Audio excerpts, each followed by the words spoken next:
يا أيها الذين آمنوا لا يسخر قوم من قوم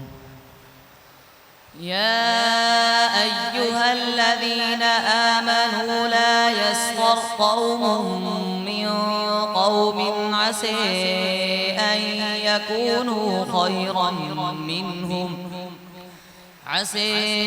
أن يكونوا خيرا منهم ولا نساء من نساء عسى أن يكن خيرا منهن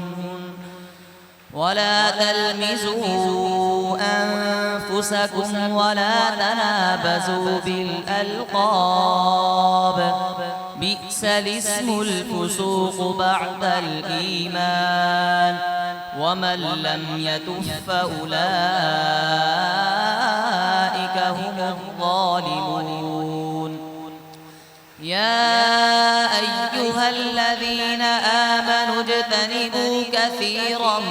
من الظن إن بعض الظن إثم ولا تجسسوا ولا يغتب بعضكم بعضا أيحب أحدكم أن يأكل لحم أخيه ميتا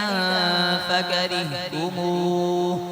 واتقوا الله إن الله تواب رحيم صدق الله العظيم.